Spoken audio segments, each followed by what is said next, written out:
The billionaire CEO had received diamonds, private islands, and handwritten letters from presidents. But on the night of her 46th birthday, the smallest box on the table was the only gift that made her forget how to breathe. The room went silent as Vivian Hartwell stared at the worn wooden case in her hands, while hundreds of guests waited to see why the woman, who owned a medical empire worth billions, suddenly looked like she had found something she thought was lost forever. The velvet boxes around it held watches worth more than most people's homes. The crystal decorations reflected the city lights through the windows of the Hartwell Foundation ballroom. Yet the simple package wrapped in brown paper sat untouched for almost 20 minutes because nobody expected anything important to come from it. Then the security director stepped forward and quietly said, "Miss Hartwell, perhaps we should remove that. We don't know who brought it." The words were polite, but the meaning was clear. In a room filled with investors, executives, and celebrities, a small gift from a man nobody recognized did not belong. Near the back of the ballroom, a man in a faded navy jacket heard the conversation and did not argue. He simply lowered his eyes, picked up the empty coffee cup beside him, and started walking toward the exit. He had already learned that dignity sometimes meant leaving before someone asked you to. But before he reached the door, Vivian looked up. "Wait," she said. The man stopped, not because he expected gratitude, but because his young daughter, standing beside him, had spent 3 weeks making sure her father delivered that gift personally. The little girl held onto the sleeve of his jacket and whispered, "Daddy, you said people should know when something matters." The man looked down at her, smiled gently, and returned to the table. His name was Caleb Whitmore, and he was not there to impress anyone. He was not an investor. He was not a businessman trying to enter a billionaire's world. He was a single father who repaired old clocks in a small workshop across town and spent most of his days fixing things other people had already decided were worthless. But nobody in that ballroom knew why a man like Caleb had chosen that particular gift for Vivian Hartwell. Nobody knew what he had discovered hidden inside an old forgotten object. And nobody knew that the tiny wooden box he carried into that room would soon become the most meaningful possession the most powerful woman there had ever owned. Vivian slowly removed the wrapping paper. The crowd expected another expensive surprise. Instead, she found something that looked impossible. Her fingers touched the surface of an old pocket watch with scratches along the metal and years of silence trapped inside its mechanism. For a moment, the CEO who negotiated billion-dollar deals and commanded entire companies looked like a child standing in front of a memory she had lost. Her expression changed. The confident smile disappeared. Her hand tightened around the watch as if she was afraid it would vanish again. Caleb noticed something on her face that nobody else saw. Recognition, pain, and a question she had been carrying for decades. "Where did you find this?" Vivian whispered. Caleb opened his mouth to answer, but before he could say a word, an older man near the stage stepped forward and looked at the watch. His face turned pale. "That can't be possible," he said. "That watch disappeared 20 years ago." And suddenly, the simple birthday gift from a single father was no longer just a gift. It was a doorway into a story that Vivian Hartwell had spent half her life trying to forget. Caleb Whitmore did not answer immediately. He looked at the old pocket watch in Vivian Hartwell's hand, then at his daughter Maya, standing beside him with the same curious expression she had worn the first day they found it. He had spent weeks repairing that watch, carefully cleaning every tiny piece inside the case. But he had never expected a simple birthday gift to stop a room full of powerful people. "I found it at an estate auction outside the city," Caleb finally said. It was mixed in with things nobody wanted anymore. Nobody wanted anymore. The words stayed in the air longer than he expected, because that was exactly why Caleb had chosen it. He knew what it felt like to see something valuable overlooked. Every morning before sunrise, Caleb opened the small repair shop he rented on the second floor of an old brick building near downtown. The sign outside was faded, the paint on the door was peeling, and the window displayed clocks that most people would walk past without noticing. But Caleb noticed. He noticed the scratches on a wooden frame. He noticed when a machine stopped ticking because one tiny piece had shifted. He noticed things people ignored. That habit followed him everywhere. It was how he raised Maya after her mother passed away 4 years earlier. It was how he remembered that she hated the crusts on sandwiches, how she needed her favorite blue sweater on difficult school mornings, and how she always asked one question before bed. Did we make someone feel better today? Caleb never had a perfect answer, but he always tried to find one. 3 weeks earlier, Maya had seen him working late on the pocket watch. She had watched him hold the old object under the lamp, his fingers moving carefully, as if he was handling something fragile. "Why are you fixing something that nobody owns?" she asked. Caleb had smiled and told her, maybe someone is still waiting for it. But there was something Caleb never discovered while repairing it. A tiny engraving beneath the back cover had been hidden under years of dirt and damage. He only found it after the final polish. The words were simple. "For the moments we almost forgot." He thought it was a beautiful message. He did not know it belonged to someone who had spent 20 years trying to forget a moment connected to those exact words. Across the ballroom, Vivian kept staring at the watch. Her assistant leaned closer and asked if she needed a doctor. Vivian shook her head, but her eyes never left the object. "Where exactly did you find this?" she asked again, quieter this time. Caleb explained the auction. The old storage company. The forgotten box of personal items. Then he noticed something unusual. Vivian was not looking at the watch like someone seeing a lost possession. She was looking at it like someone seeing a person who was no longer there. Before Caleb could ask why, the older man near the stage stepped closer. His name was Arthur Bell, Vivian's longtime family advisor. He had worked beside her since the beginning of her company, and he was one of the few people in the room who had known her before she became a billionaire CEO. His voice dropped. "Vivian, you cannot keep that here." Caleb looked between them, confused. Why would a birthday gift be something they wanted hidden? Why would a simple pocket watch make an experienced advisor afraid? Then Arthur noticed the small repair mark inside the case. His expression changed completely. "You opened it," he said. Caleb nodded slowly. "Of course. It was broken." Arthur looked at Vivian, then back at Caleb.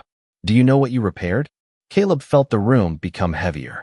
He thought he had fixed an old watch, but judging by the silence around him, he had uncovered something much bigger. And the next words from Vivian would reveal why this forgotten object had disappeared for 2 decades. The moment Arthur Bell finished speaking, Caleb Whitmore realized the choice in front of him was no longer about a watch. Vivian Hartwell looked at the old pocket watch in her hand, then at Caleb, and the entire room waited for him to explain himself. But Caleb did something nobody expected. He slowly reached out his hand and said, "If this belongs to you, I should give it back." The ballroom became quiet again. Maya looked up at her father, surprised. After all the work he had done, after carefully restoring every tiny piece, he was willing to let it go without asking for anything. Caleb had spent weeks searching for the right parts, staying up late after Maya went to sleep, and using money he had saved for a repair on his own aging tools. He had even turned down a large restoration order from a collector because he wanted to finish the watch before Vivian's birthday. But now he was ready to walk away. Vivian noticed that. She noticed the way he did not look at the expensive decorations, the way he did not glance toward the executives watching him, the way his only concern seemed to be whether she had received something that mattered. "Why would you give it back so easily?" Vivian asked. Caleb looked at the watch and answered, "Because some things are not meant to belong to the person who finds them. They are meant to return to the person who lost them." The answer stayed with her longer than she expected. For most of her life, people approached Vivian Hartwell with requests hidden behind compliments. They wanted investments, contracts, introductions, opportunities. Even kindness often came with a price attached. But Caleb was standing in front of her with something priceless and asking for nothing. Still, Vivian hesitated. There was a reason she was careful. She had spent years building a company where trust was earned slowly, not given freely. A stranger bringing back a lost family item could be genuine, but it could also be a carefully planned attempt to get close to her. Her assistant quietly reminded her that security had not verified Caleb's background. The question remained, was this a simple act of kindness, or was there something he was not saying? Before Caleb could respond, Maya stepped forward and gently touched her father's hand. "Daddy, we promised we would give her the gift," she whispered. Caleb looked at his daughter, then nodded. He did not want her to learn that doing the right thing only mattered when people rewarded you. That small decision revealed more about him than any introduction could have. One of Vivian's guests, a successful investor named Leonard Pierce, watched the exchange from across the room. He had expected Caleb to negotiate. He expected a request, maybe a favor, maybe a business opportunity. Instead, he watched a man in a simple jacket prepare to leave after giving away something valuable. Leonard turned to the person beside him and asked, "Who is that man?" Nobody knew, and that was strange. In Vivian Hartwell's world, everyone had a record, a company, a reputation, or a reason for being there. Caleb seemed to have none of those things. Then Vivian opened the back of the pocket watch one more time. Something caught her attention beneath the repaired mechanism. A small mark that had not been visible before. Not a scratch, not damage, a symbol. Her expression changed instantly. Caleb saw it happen. He had seen that same reaction before, years ago, when people discovered something they were not prepared to remember. "Where did you learn to restore watches like this?" Vivian asked. It was a simple question, but her voice had changed. Caleb looked down at his hands. For the first time that night, he seemed uncertain. "My father taught me," he said. Arthur Bell stepped closer, staring at Caleb's face as if searching through an old memory. Then his eyes moved to Caleb's hands, to a small faded mark on his thumb from years of careful work. Arthur's expression turned serious. "What was your father's name?" he asked. Caleb answered quietly, and the second he spoke the name, Arthur dropped his gaze to the watch and whispered, "That is impossible." The name Caleb Whitmore had barely left his lips when the atmosphere inside the ballroom changed. Arthur Bell, the man who had spent 20 years protecting Vivian Hartwell's private history, stepped away from the crowd as if the floor beneath him had shifted. "Your father," Arthur said carefully, "was Samuel Whitmore?" Caleb nodded. He did not understand why a name from his childhood had turned a birthday celebration into a room full of unanswered questions. But before Arthur could explain, Vivian closed the pocket watch and placed it against her palm. "Caleb, you need to leave this here tonight." Her words were calm, but they carried a weight that made everyone listen. Caleb looked at the watch, then at Maya. He immediately understood the difference between curiosity and concern. Something about this object had opened a door that some people wanted closed. "If there is a problem, I will take my daughter and go," Caleb said. He did not demand an explanation. He did not accuse anyone. He simply moved closer to Maya and made sure she felt safe. That quiet decision surprised Vivian more than any grand gesture could have. Most people in her world reacted to pressure by defending themselves, but Caleb responded by protecting someone else. Still, the questions grew. Arthur asked Caleb where he learned the restoration techniques his father had taught him. Caleb explained that Samuel had repaired watches for decades before passing away, and that he taught his son every detail because he believed broken things deserved patience before being replaced.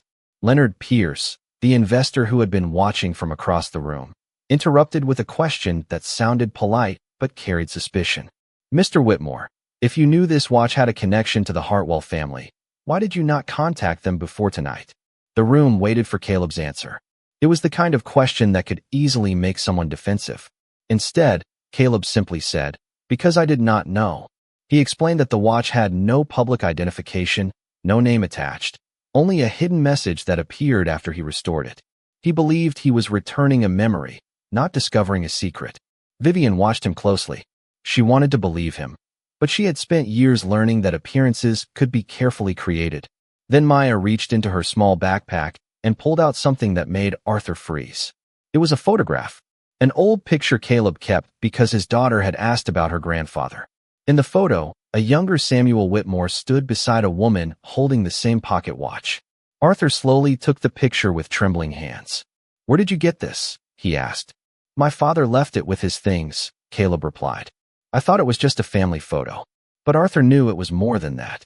The woman in the photograph was Vivian's mother, someone whose name had disappeared from company records after a painful chapter in the family's past. Suddenly, the small gift was connected to a history nobody in the room had discussed for years. Vivian looked from the photograph to Caleb, and for the first time that evening, her guarded expression softened. But before she could speak, her assistant rushed toward her with a tablet in hand. "Miss Hartwell, there is a problem." Vivian looked at the screen, and her face changed. A private document had been accessed from the company archives, a document connected to the same year the pocket watch disappeared. And the person whose name appeared in the access report was not Caleb Whitmore. It was someone still standing. Inside the ballroom, the name on the archive access report changed everything. Vivian Hartwell stared at the tablet in her assistant's hands, reading the same line twice because she wanted to believe she had misunderstood it. The person who opened the restricted family records was not Caleb Whitmore. It was someone she had trusted for years. Arthur Bell. The room around her continued moving, guests talking quietly, music playing in the background, but Vivian heard none of it. Her attention remained on the old pocket watch sitting beside the photograph. For 20 years, she had believed the watch disappeared because of a mistake, an accident, a forgotten box that was lost during a difficult period in her family's life. Now she was facing a different possibility. Someone had hidden it. Arthur noticed the change in her expression and slowly placed the photograph back on the table. "Vivian, there are things you do not understand yet," he said. But his hesitation created a bigger question than his explanation answered. Why was the man who protected her family history suddenly afraid of what she might discover? Caleb stood quietly nearby, feeling the tension grow around a story he had never intended to enter. He looked at Maya, who was watching the adults carefully, trying to understand why a birthday party had become a conversation about secrets. Caleb leaned down and whispered, "Stay close to me." He did not want his daughter carrying the weight of problems created by adults. That small action caught Vivian's attention. She had seen countless people perform kindness when cameras were watching, but Caleb seemed to do it when nobody was looking. Still, another question remained.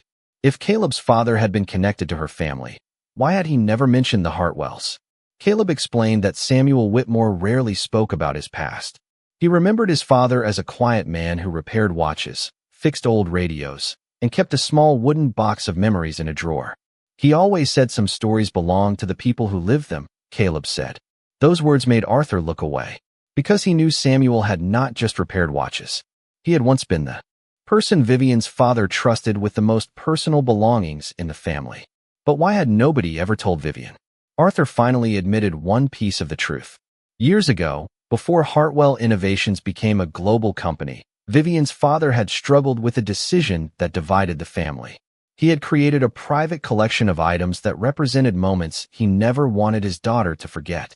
The pocket watch was one of them. But the collection vanished after his passing. Vivian believed it was gone forever. Caleb looked confused. "My father found that collection?" he asked. Arthur did not answer immediately. Instead, he looked at the photograph again. "No, your father protected it."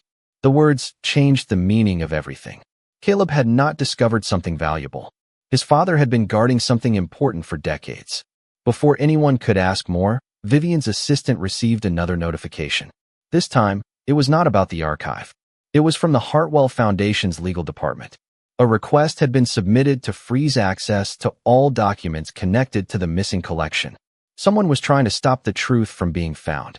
Vivian turned toward the ballroom entrance, searching the faces of the people around her.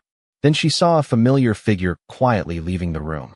The same person whose name appeared on the report. The person who knew exactly what the pocket watch meant. And as the doors began to close behind him, Caleb noticed something attached to his jacket. A small metal tag. The same symbol engraved inside the watch. The small metal tag hanging from the man's jacket reflected the ballroom lights for only a second, but it was enough for Caleb Whitmore to recognize the symbol. It was the same symbol hidden inside the pocket watch. Before anyone could stop him, the man reached the exit and disappeared into the crowd outside the ballroom. Vivian moved quickly, but not out of anger.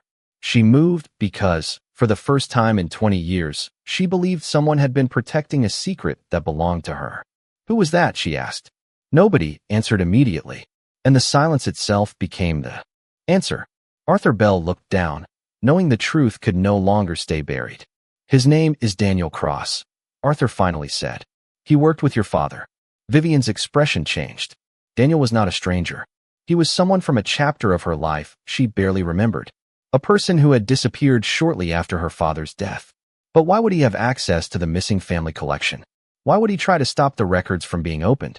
Before anyone could follow him, Caleb noticed something else. The metal tag had left a small mark on the table where Daniel had placed his hand. It was not a symbol.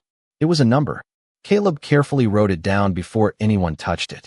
Arthur recognized the number immediately. It was the identification code from Samuel Whitmore's old restoration workshop. A workshop that had supposedly closed decades ago. Suddenly, Caleb understood something about his father that he had never known. Samuel was not just a man who repaired watches in a small shop. He had been trusted with things that powerful people wanted to protect. Vivian looked at Caleb differently now. The man she had assumed was simply a kind stranger was connected to a part of her family's history that even her closest advisors had forgotten. But Caleb did not seem proud. He seemed uncomfortable. "I did not know any of this," he said. "My father never wanted attention." Those words affected Vivian more than she expected. She had spent years surrounded by people who wanted recognition, yet the person connected to one of her family's most important memories had spent his life quietly doing the work and walking away. Then Leonard Pierce stepped forward with another concern. He placed a document on the table. It was a legal notice from the Hartwell Foundation. Someone had officially challenged the ownership of the restored collection. If the claim was successful, the pocket watch and every other item connected to it would be locked away during a legal review. The timing was impossible to ignore. Someone knew the watch had returned. Someone was afraid of what else might be discovered. Maya looked at her father and quietly asked, "Are they going to take it away?" Caleb crouched beside her.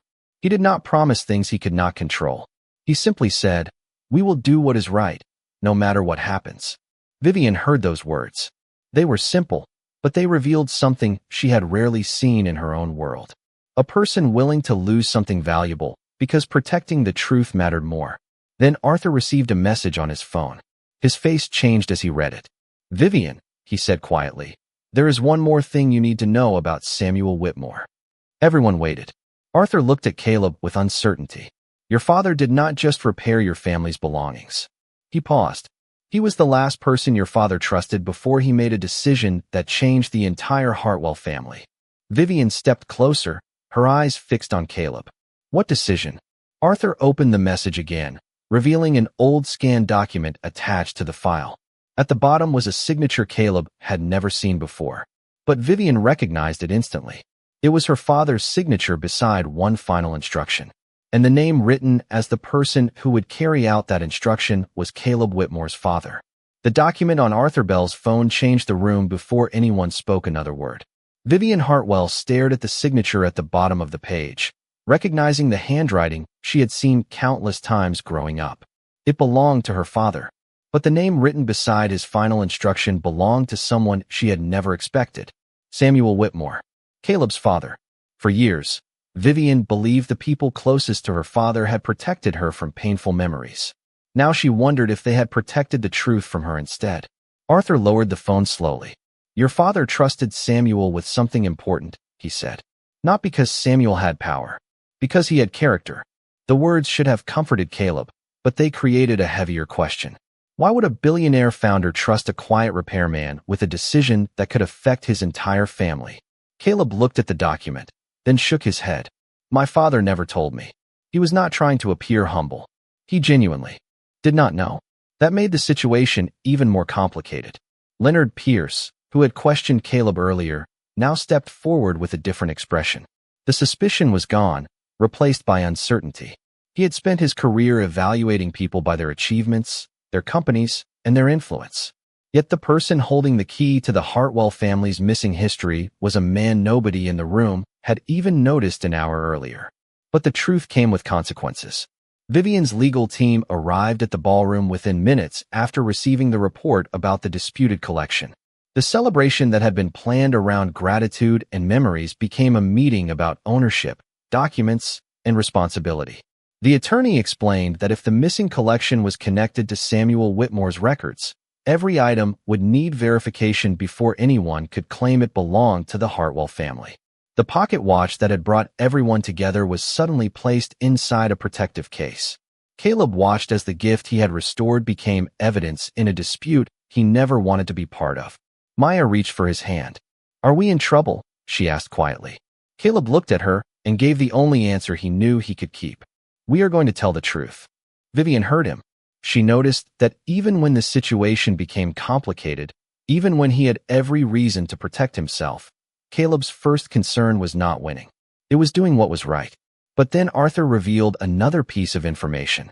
Samuel had left behind not just the watch, but a complete record of every item he restored for the Hartwell family. Those records could prove why he had been trusted. They could also reveal why someone had tried to erase them. The problem was that the records were not in the Hartwell archives. They were stored somewhere else. Somewhere only one person knew how to access. Caleb. Everyone turned toward him. He looked confused. I do not have those records. Arthur nodded slowly. Not intentionally. He explained that Samuel had created a system only his family would understand. A hidden method of preserving information through restoration. Notes and markings placed on repaired objects. The watch was not just a restored item. It was a map. Caleb looked at the engraving again, realizing the mark he had cleaned was not decorative. It was a message his father had left behind. Vivian stepped closer and asked the question everyone was thinking. If your father wanted you to find this, why did he wait until now? Before Caleb could answer, his phone began to ring. He looked at the screen and froze. The caller name was not familiar, but the number had been saved in his father's old records. A number that had been inactive for 20 years. Caleb answered. For several seconds, he only listened. Then the color left his face. Who is this? Vivian asked. Caleb slowly lowered the phone. Someone who knew my father. He paused. And they said my father did not leave the watch behind by accident. The voice on the phone belonged to Eleanor Whitmore, Caleb's aunt, a woman he had not spoken to in almost 15 years. He stood near the edge of the ballroom, listening as the noise around him faded into the background. Eleanor's first words were not an explanation. They were an apology. Caleb, your father wanted you to know the truth when the time was right. I never thought that time would come through a birthday gift. The words carried a weight he could feel even without seeing her face. Caleb looked toward Vivian, toward the pocket watch that had brought strangers together and reopened memories everyone thought were finished. Eleanor explained that Samuel Whitmore had not hidden the Hartwell collection for personal gain. He had protected it because Vivian's father feared that his most personal memories would eventually become tools for people who cared more about value than meaning. Samuel had promised to keep those items safe until someone from the Hartwell family truly needed them. But there was one more detail that changed everything. Samuel had left instructions that the collection should not return because of wealth or legal ownership. It should return because someone showed the same kindness that created the memories in the first place. Caleb looked at Vivian.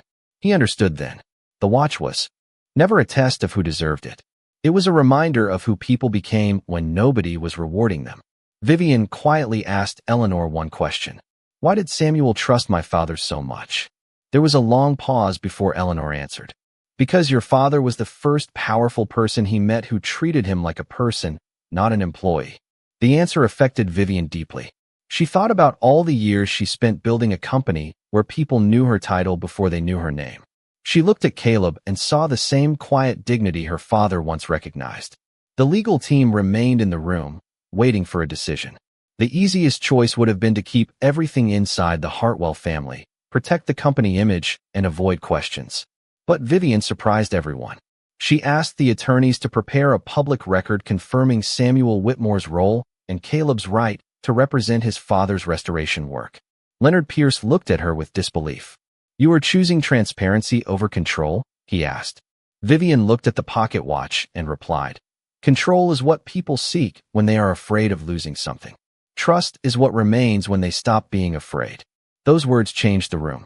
For the first time that night, Caleb was not viewed as a stranger who brought an unexpected gift. He was recognized as the person who carried a promise his father had kept for decades. Arthur Bell approached him afterward and apologized. He admitted that he had spent years protecting Vivian from painful truths because he believed he was helping her.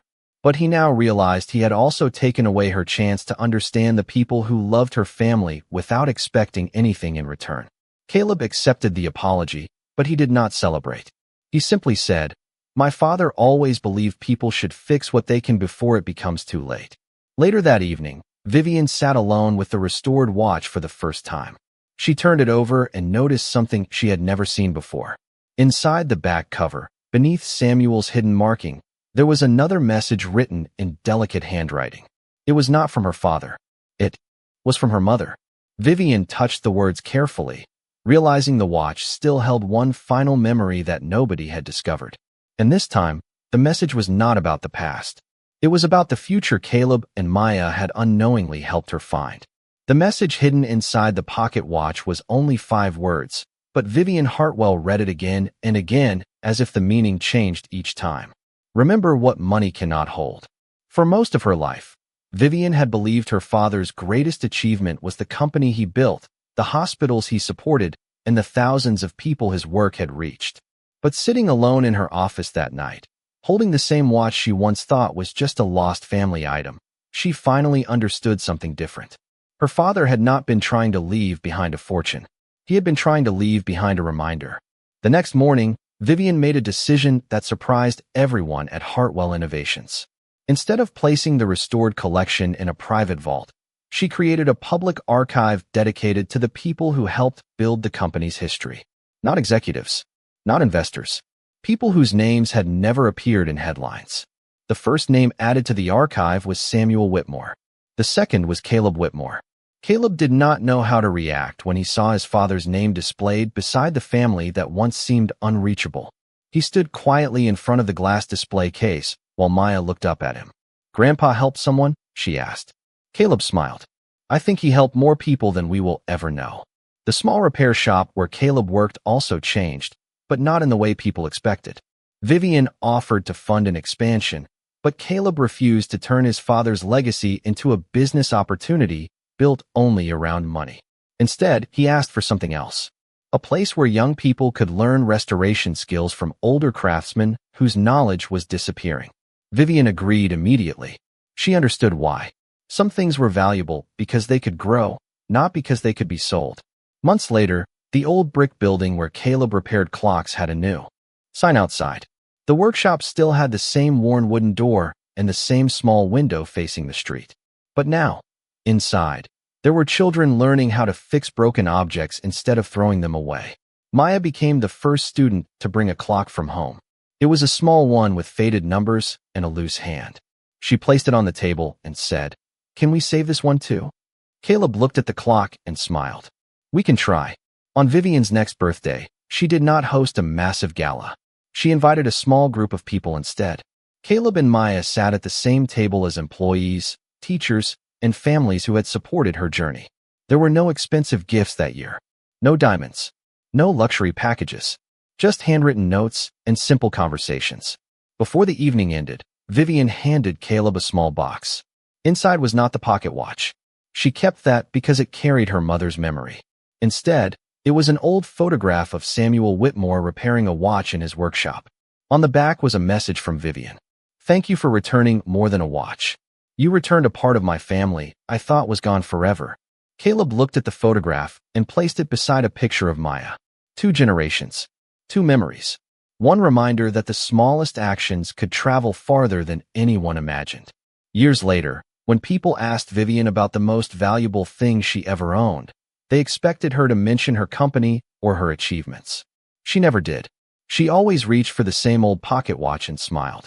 Not because it was rare, not because it was expensive, but because it reminded her of the day a single father walked into a room full of wealth carrying something far more meaningful than a luxury gift. He carried proof that kindness, when given without expecting anything back, could become the one thing money could never replace. Thank you for watching until the end of the video.